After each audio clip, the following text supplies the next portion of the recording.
Well, it's a little bit off the rails relative to the trade that we've been mostly focused on. And as the guests were saying, there could be some collateral damage here, but I think you have to step back and look at the bigger picture. The White House is clearly taking a hard line with China.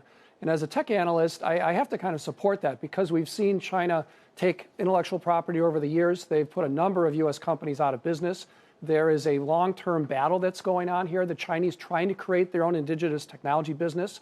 They very much lack semiconductors, so we're holding back semiconductors. So I think this is just part of a bigger picture and a long-term battle that's likely to continue for some time. And what is the impact? Because Alibaba and Tencent are a couple of your favorite names in the internet space. We'll talk more about that in a second. But what is the impact for investors? Do they have to consider limiting their exposure to those names?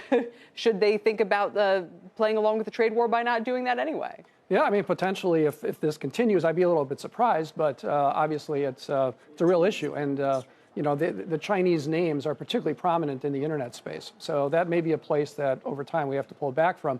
We are overweight the internet because we still like growth at this stage in the cycle, but there may be other names to play. Okay, well, we'll just have to see how it plays out, of course, with what the White House plans to do. But those names that I mentioned are sort of squarely in the middle of what you guys look to as the Goldilocks area for investment right now. We've seen a lot of IPOs have a pretty rough go of it lately. Even Netflix is now having a pretty bad year. In the internet space, tell me what your favorite ways or names are here today. Well, we still think FANG has some attractiveness. Obviously, the regulation may limit upside over time, but what really gets the leading companies, as we saw with IBM and Microsoft, is disruptive technology. And that's still a number of years away from what I can tell. In fact, when you look at AI and some of the new technologies, who's the leader? Well, it's Microsoft and Google and so forth. So names like Google and Facebook and others screen well for us. Yeah, and so we think that those could have more upside. Twitter, I see, shows up here as well? It does. And to be clear, as a strategist, I don't have stock recommendations and target prices, but this is a screen that we ran looking at return on capital and revenue growth versus PE.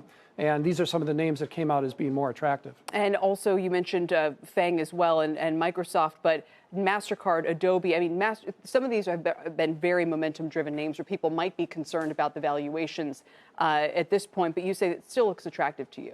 Yeah, my colleague Darren Peller still has a buy on MasterCard. And when you've looked at names like Apple that I've covered come into the financial space, they haven't really disrupted it. So far, they're still kind of playing with the way that we've been doing credit cards, and that still plays to Visa and MasterCard's strength. What's the biggest surprise to you as you sort of sorted through the way that these companies have performed all year? Well, there's two things. One is that the PEs in sort of the 20 to 30 range seem to be the most attractive, which sounds a bit on the high side, but you can get into value traps into technology. So these are the more sustainable names.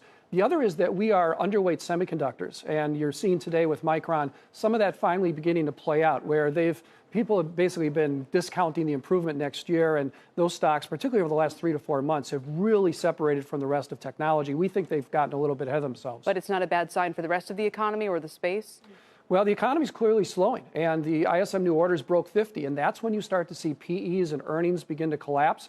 It's a concern not just for technology, but it's one of the reasons we're only market weight technology right now. We prefer the internet and services spaces, which are a bit safer. Software is pulled back, we're market weight there, and then semis and hardware are more early cycle sectors, and we're underweight.